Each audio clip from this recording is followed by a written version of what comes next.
Yeni leksiyemizi başlayımız hürmetli vatandaş.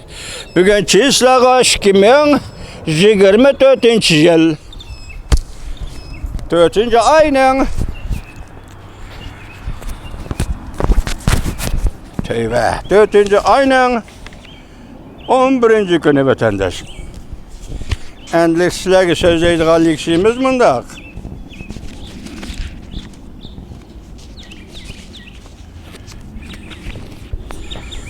Endi sizlerge sözleydiği leksiyemiz bundaq. Öyde sözleydisem çırak yok. Taladı sözleydisem şamal bilen epleşmeyi batır. Keçirinler mine vatandaşlar. Mavzu bundaq vatandaş. Amerika Yaponiya devlet rehberlerinin Birleşme bayanatı. Cungo'nun Cenubi Cungo denizideki xatarlik hareketlerge karıştırımız. Amerika Yaponiya bexatarlik şartnamesinin Sinkako takım arallarga muvaffaq keladiganligini qayta ta'kidlaymiz.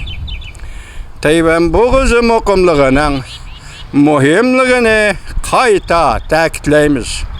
Mavzuli xabar 4. ayının 11. günü Amerika ovozining Xitoy tili programmasi e'lon qilindi. Xabar bundoq boshlandi.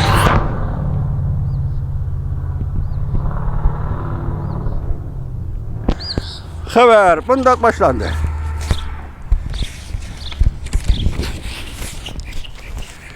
Amerika Qo'shma Shtatlar prezidenti Joe Biden ve Yaponiya veziri Fumio Kishida 4. ayının 10. günü birleşme bayanat e'lon qilib, Amerika Yaponiya stratejik hamkorligining yangi davrini modelidi.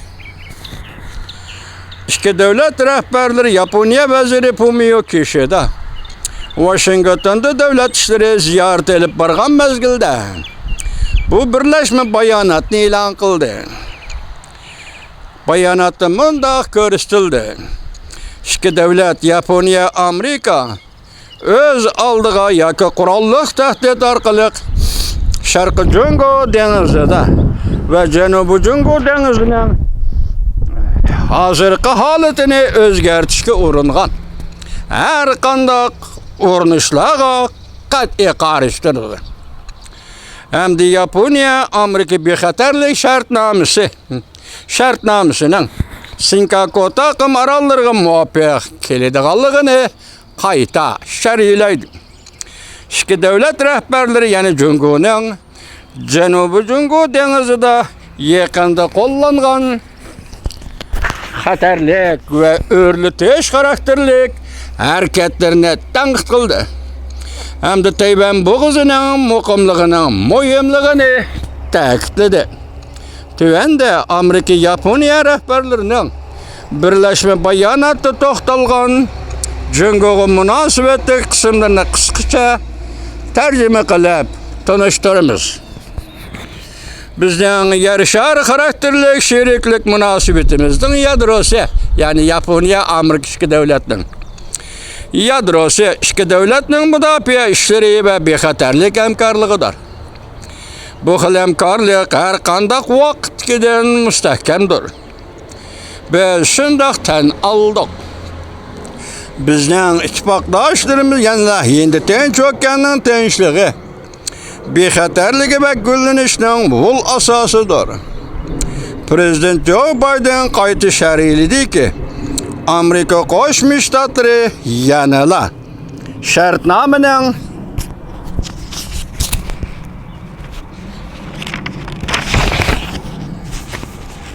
5.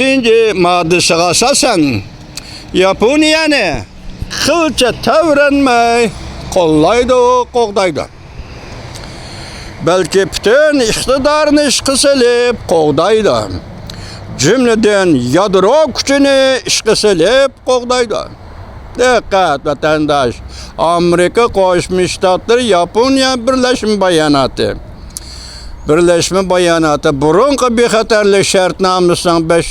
maddesiga asosan Amerika Qo'shma Shtatlari shundoq deydiki, butun iqtidorini ishga solib, Yaponiyani qilchi ishkilanmay qo'g'daydi. Jumladan yadro kuchini ishga solib, Amerika Qo'shma Shtatlari Yaponiyani qo'g'daydi. Ala şəhərinə. Cünə mənim sözümlə anlab qoyamsınız, anlab qoyun. Bu mənim sözüm emas, Ağsarayın. Amerika Qoşmuş Ştatları Prezidenti Joe Biden'ın sözü. Cünə Allah qaçan görüb boldunuz, sizə yetib oldu. Bayanatdan devam vətəndaş. Yaponiya vəziri Fumio Kishida şəriləb mündəq göstərdi. Yaponiya özü qoğdaş iqtidarını və onun rolunu küçəytişdə qılçı davranmaydı. Hem de Yaponiya şərtnamığa asaslanıb, yuqarqı konu şərtnamığa asaslanıb, Amerika ilə maslaşıb hərəkət qilishni küçəytdi.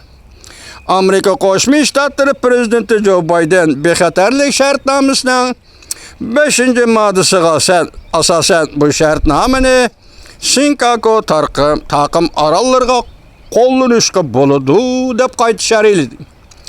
Bayanatımında ko'rsatildi.